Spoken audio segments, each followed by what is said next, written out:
हमारे सभी मित्रों को मेरा सादर नमस्कार। मित्रों, जैसा कि आपको मालूम है कि उत्तराखंड बोर्ड की परीक्षाएं प्रारंभ होने जा रही हैं। मित्रों, उत्तराखंड बोर्ड के कक्षा 10 के हिंदी विषय के प्रश्न पत्र में उत्तराखंड एससीईआरटी द्वारा निर्धारित पुस्तक संस्कृत विनोदिनी से 30 अंकों के प्रश्न पूछे जाते हैं। आइए इस वीडियो में आज हम संस्कृत विनोदिनी के सभी प्रश्न उत्तरों को एक साथ यहाँ पर देखेंगे।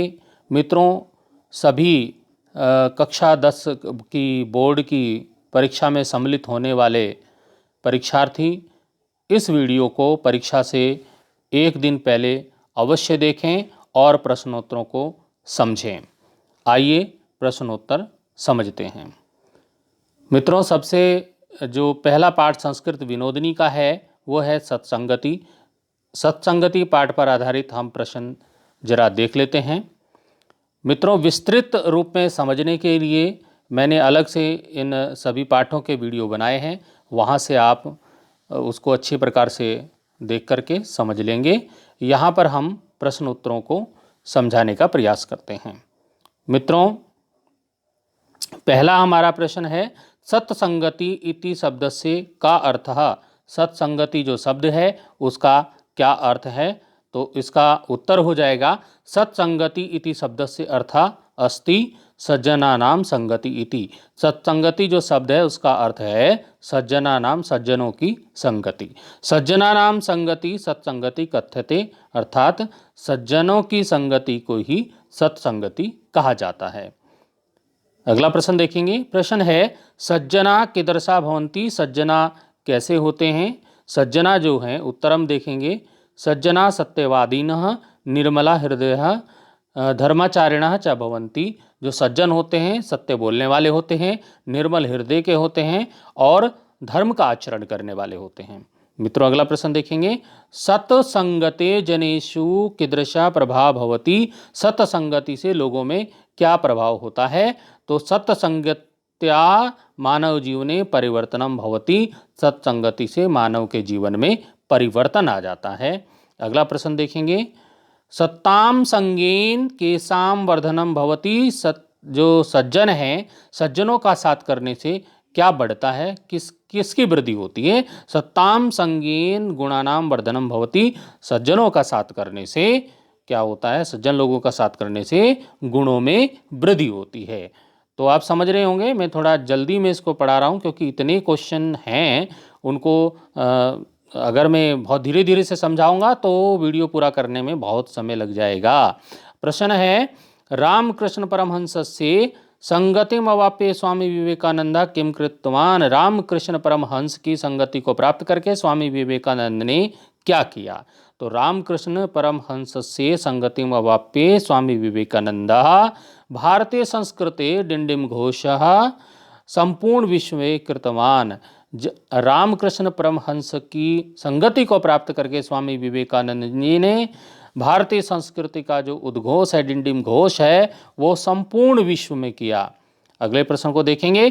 कस्य प्रभावेन क्रूर सम्राट अशोक अहिंसकः विनम्र च अभवत्। किसके प्रभाव से जो क्रूर सम्राट अशोक था वो अहिंसक हो गया और विनम्र हो गया? तो बुद्ध से, महात्मा बुद्ध के प्रभाव से, बुद्ध से प्रभावेन क्रूर सम्राटः अशोकः अहिंसकः विनम्र च अभवत्। बुद्ध के प्रभाव से जो क्रूर सम्राट अशोक था वो क्या हो गया? अहिंसक हो गया, अहिंसा का पुजारी हो गया और विनम्र हो गया। अगला प्रश्न है मित्रों, कस्य संगति त्यक्त्वा सर्वदा कस्य संगति कुर्यात्। किसकी संगति को त्यागना चाहिए और सर्वदा किसकी संगति को करना चाहिए? दुर्जनस्य संगति त्यक्त्वा, दुर्जनों की संगति को छोड़ करके सर्वदा सज्जनस्य संगतिम कुर्यात्। हमेशा जो है सज्जनों की संगति करनी चाहिए। अगला प्रश्न है मानव जीवने सत्संगति के लाभा सन्ति। मनुष्य के जीवन में सत्संगति के क्या लाभ हैं? तो उत्तर देखेंगे। मानव जीवने सत्संगति बहवः लाभा सन्ति। मानव जीवन में सत्संगति के बहुत सारे लाभ हैं। सत्संगति औषधवत दुर्गुणान दूरी करोति। जो सत्संगति दवाई के समान, औषधि के समान क्या करती है, दुर्गुणों को दूर करती है। मानसम विमली करोति, और मन मस्तिष्क को विमल करती है, साफ करती है। अखिलम अभिष्टम पूर्यति, सभी अभिष्टों को पूरा करती है। वाची सत्यम सिंचति, वाणी को सत्य से सींचती है। और मानवश्ये सर्वविधम सौभाग्यम मंगलम च करोति, मनुष्य का सब प्रकार से सौभाग्य और मंगल करती है। तो ये हमारा सत्संगति पाठ का था। अगला पाठ जो हमारा है अन्योक्ति विलास, उसके प्रश्न हम यहाँ पर देख लेते हैं। प्रश्न है, गजा काम उज्जारह, गज ने किसको उजाड़ दिया। नलिनीम, बहुत ही महत्वपूर्ण प्रश्न है, कई बार पूछा जाता है। नलिनीम, कमल की नाल जो थी उसको उजाड़ दिया था। अगला प्रश्न है यहाँ पे, नित्राम नीचा का कथिता, बिल्कुल नीच किसको कहा गया है, कौन किसको कहा है, तो वो कूपा, कुएं को नित्राम नीच, बहुत नीचा कहा गया है। तो अगला जो प्रश्न है वो है, नीर क्षीर विवेका का भवती, नीर और क्षीर को विवेक, नीर और क्षीर को अलग करने का विवेक जो गुण है वो किस में होता है, वो हंस पक्षी में होता है। तो इसको हंस उत्तर हो जाएगा।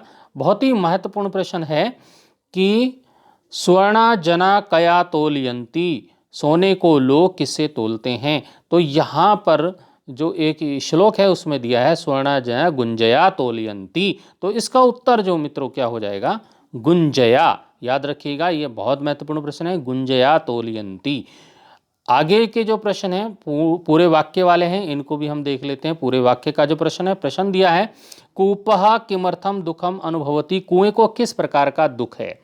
तो कूपा नीचा अस्ति, कुआं नीचा है मतलब गहरा है, वो अपने को नीच समझता है कि मैं बहुत नीच हूँ, मतलब नीचे, मेरा पानी बहुत नीचे है, मैं बहुत गहरा हूँ।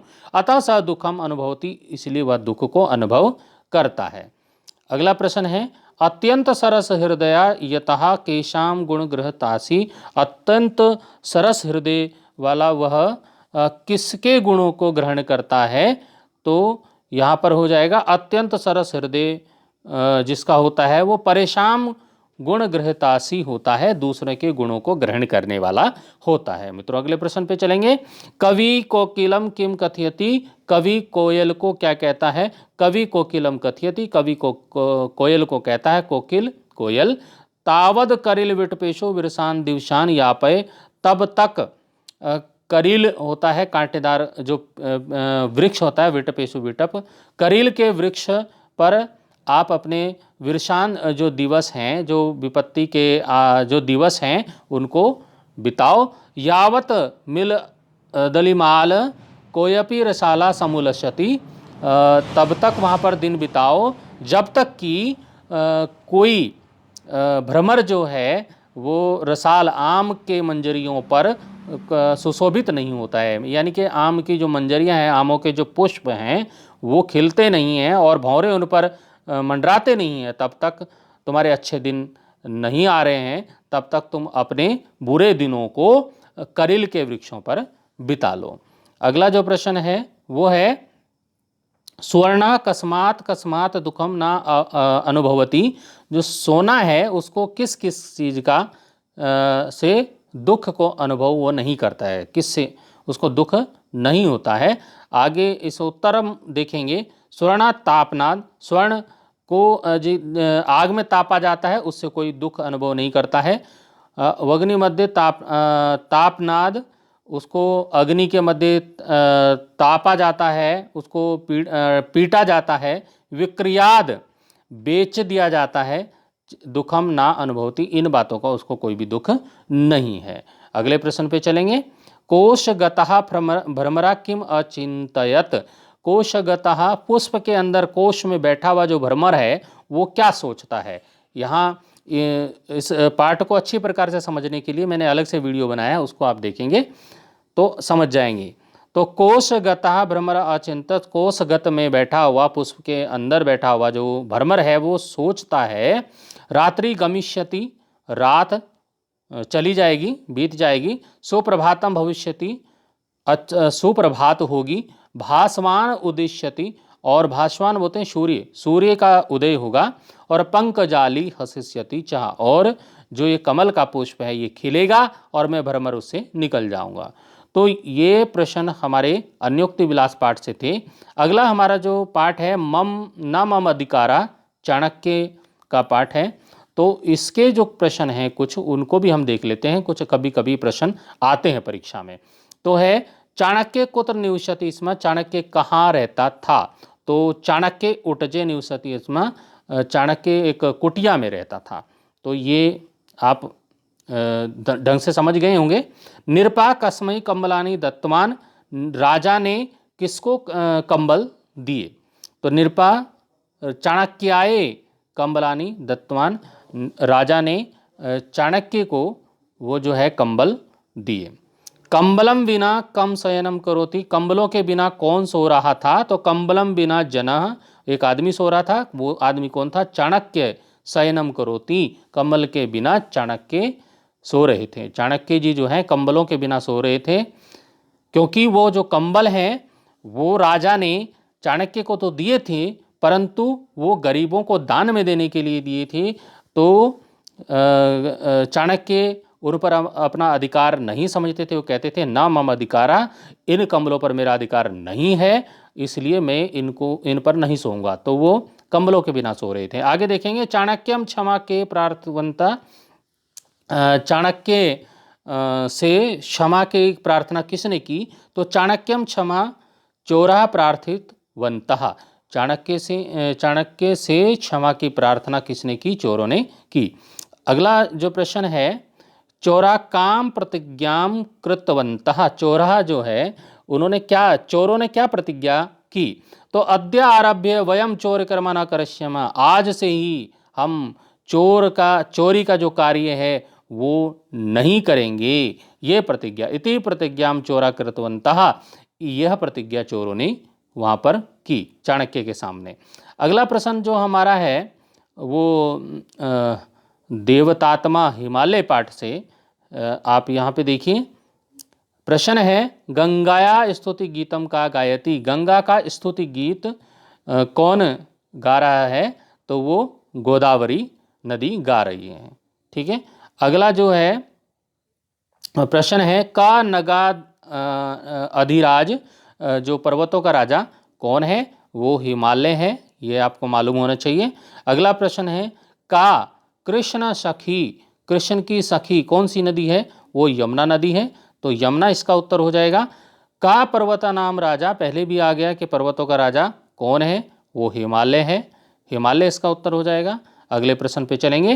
प्रश्न है बहुत ही महत्वपूर्ण है, विश्वस्य उन्नतम शिखरम किम, विश्व का अत्यंत जो अति उन्नतम शिखर है, बहुत ऊंचा शिखर है, विश्व का सबसे ऊंचा शिखर कौन सा है। तो उसको आपने सुना होगा सबने, उसको एवरेस्ट बोलते हैं, लेकिन संस्कृत में उसका नाम गौरी शंकरम है। तो गौरी शंकरम और ब्रैकेट में कोष्ठक में आप एवरेस्ट भी लिख सकते हैं। अगला प्रश्न है बहुत ही इंपॉर्टेंट है, शिवलोकस्य नाम किम, शिव के लोक का नाम क्या है, उसका नाम है कैलाश पर्वत। तो आप कैलाशः यहाँ पर लिख सकते हैं। इंपॉर्टेंट महत्वपूर्ण प्रश्न है हिमालय से पुत्री का, हिमालय की पुत्री कौन है। तो वो पार्वती है, हिमालय की पुत्री को, पार्वती को हिमालय पुत्री कहा गया है। अगला प्रश्न है का सिंधु समुद्रम प्रति गच्छति, कौन सी नदी है जो सिंधु समुद्र की ओर जाती है। तो सिंधु नदी यहाँ पर हो जाएगी। आगे है गंगा कुता प्रवती, गंगा कहाँ से निकलती है, सबको पता है हिमालयात, हिमालय से निकलती है, पंचम विभक्ति हिमालयात से निकलती है, हिमालय से निकलती है। अगला जो प्रश्न है एक पदेन हमने देखे, अब पूर्ण वाक्य में देख लेते हैं, पूरे वाक्य में जल्दी जल्दी से समझ लेते हैं।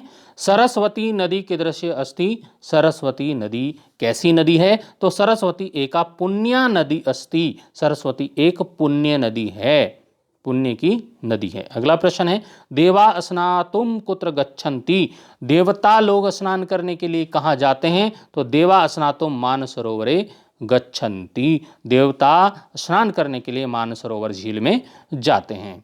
अगला जो प्रश्न है हमारा प्रश्न है हिमालय कानि पुण्य स्थलानि प्रसिद्धानि, हिमालय के कौन से पुण्य स्थल हैं जो प्रसिद्ध हैं? तो हिमालय एतानि पुण्य स्थलानि प्रसिद्धानि सन्ति, हिमालय के ये जो पुण्य स्थल प्रसिद्ध हैं वो कौन कौन से हैं? हरिद्वारम, हरिद्वार सब जानते हैं, ऋषिकेशा, ऋषिकेश उत्तराखंड के हैं सारे, बद्रीनाथा, बद्रीनाथ, केदारनाथा, केदारनाथ, अमरनाथा, अमरनाथ इत्यादीनि च, ये जो हैं ये प्रसिद्ध हैं। हिमालय के जो प्रसिद्ध पुण्य स्थल हैं वो हरिद्वार, ऋषिकेश, बद्रीनाथ, केदारनाथ और अमरनाथ। आगे चलेंगे, प्रश्न है के सप्ता पुण्य पर्वता, कौन से 7 पुण्य पर्वत हैं? एते सप्त पुण्य पर्वता संति, ये 7 पुण्य पर्वत हैं। महेंद्र पर्वत, मलय पर्वत, सह्य पर्वत, हिमालय पर्वत, रेवतका, विंध्य और अरावली, ये पर्वतों के नाम हैं जो 7 पर्वत हैं। अगला प्रश्न है, जीवने एक वारम वा किम करणीयम, जीवन में एक बार क्या करना चाहिए? तो जीवने एक वारम वा हिमालय से दर्शनम करणीयम, जीवन में एक बार हिमालय के दर्शन करने चाहिए। तो ये पाठ यहीं पर समाप्त होता है। अगले पाठ की ओर चलेंगे हम, वो अगले पाठ में देखिए प्रश्न है कि शिवालिक पर्वत शिखराणाम मध्य किम नगरम शोभते, शिवालिक पर्वतों के शिखरों के मध्य में, शिवालिक पर्वत की जो चोटियां हैं उनके बीच में कौन सा नगर जो है सुशोभित होता है? तो ये पावनम हरिद्वारम पाठ है हमारी संस्कृत विनोदिनी की पुस्तक में, उससे ये प्रश्न लिया गया है। तो वो पावनम हरिद्वारम से, तो इसका उत्तर हो जाएगा हरिद्वारम। हरिद्वार जो नगर है शिवालिक पर्वत शिखरों के मध्य सुशोभित होता है। अगला जो प्रश्न है गंगा समभूमो कुता प्रवहति, गंगा समतल भूमि में कहाँ पे प्रवेश प्रवहति बहती है? कहाँ से गंगा, कहाँ से समतल भूमि में बहती है? तो प्रवाहित होती है, वो है हरिद्वार। अतः हरिद्वार से जो है समतल भूमि में प्रवाहित होती है गंगा जी।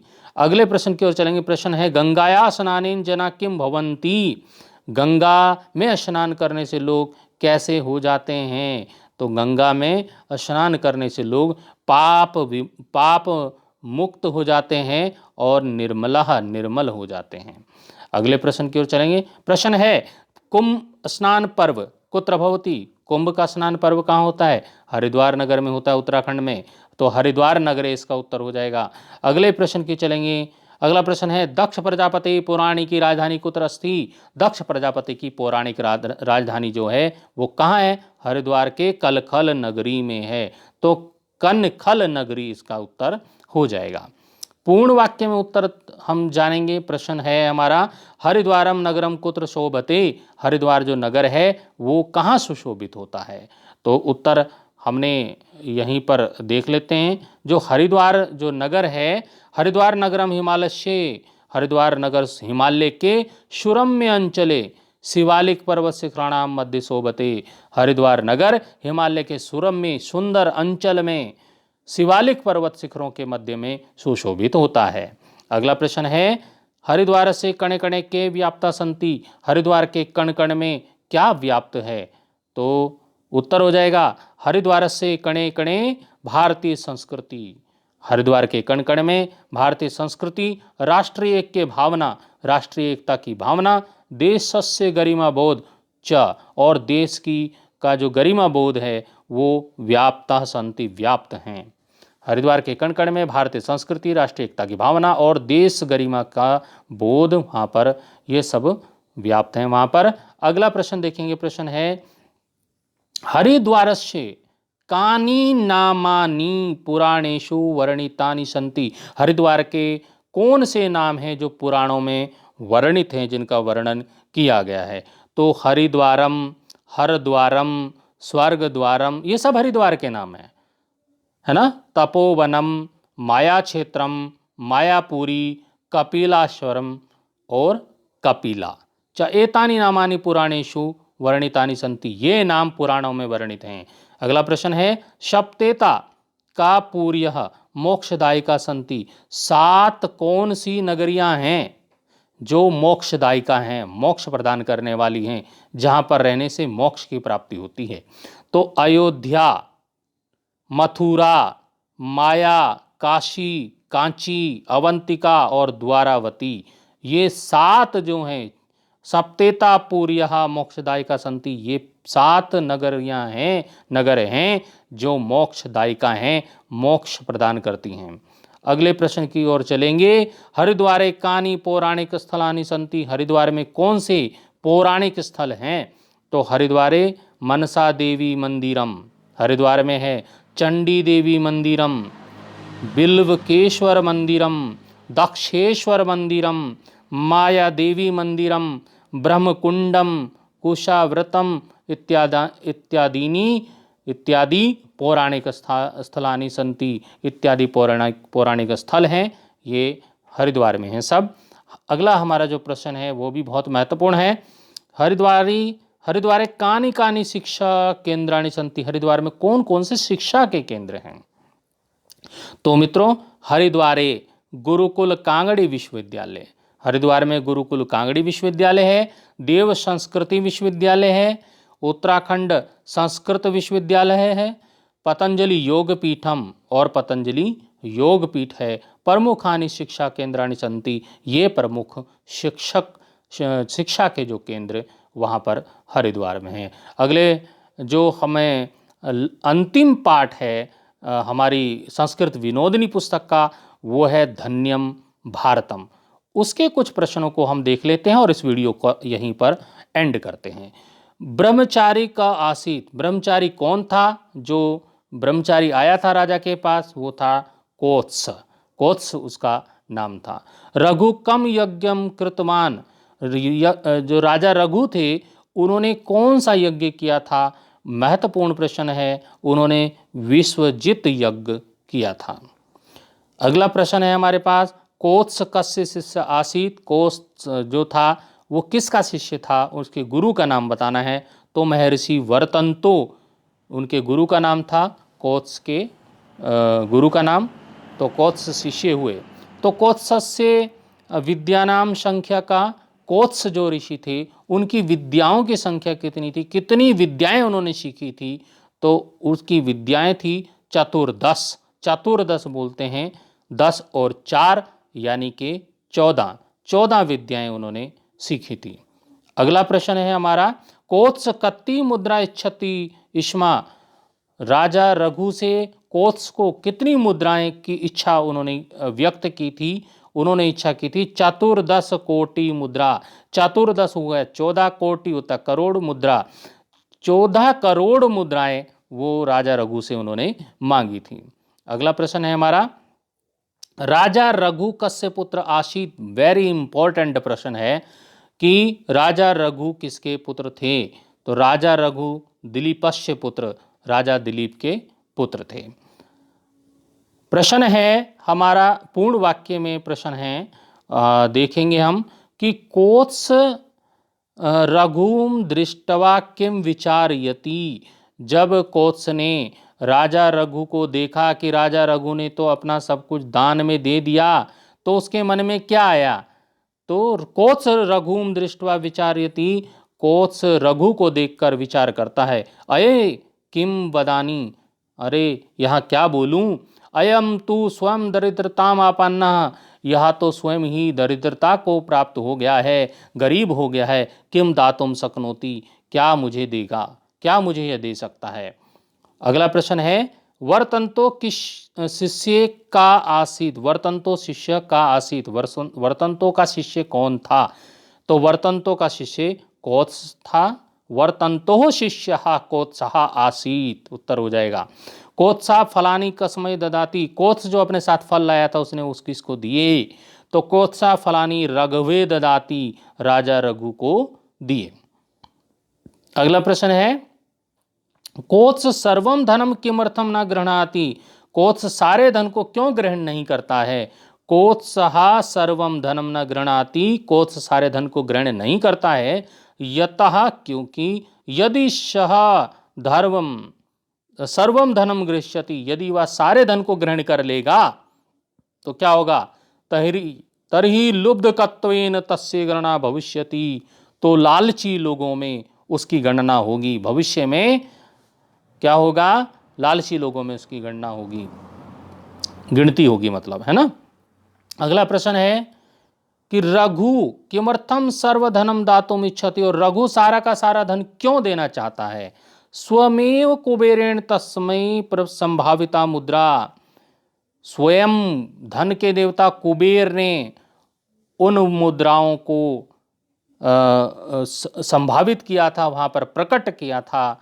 अतः रघु सर्वम धनम दातुम इच्छति, इसलिए राजा रघु सारा धन कोत्स को देना चाहता है। अगला प्रश्न है हमारा, रघु कुत्र भ्रमति, रघु कहाँ घूम रहा था। इस पाठ के शुरू में जो धन्यम भारतम है, रघु कहाँ घूम रहा था।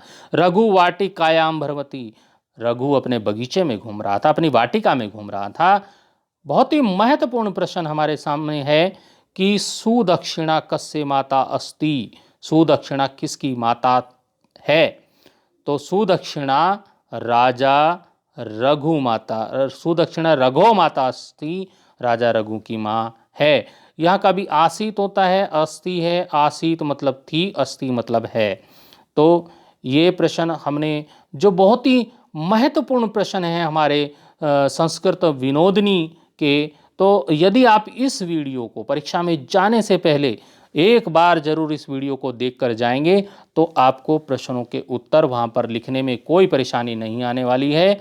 तो मित्रों, मेरा उत्तराखंड बोर्ड परीक्षा में सम्मिलित होने वाले सभी हमारे प्यारे बच्चों को मेरा बहुत बहुत आशीर्वाद और शुभकामनाएं, हार्दिक शुभकामनाएं। इसी के साथ हम वीडियो की यहीं पर समाप्ति करते हैं, फिर मिलेंगे अगले वीडियो में। धन्यवाद।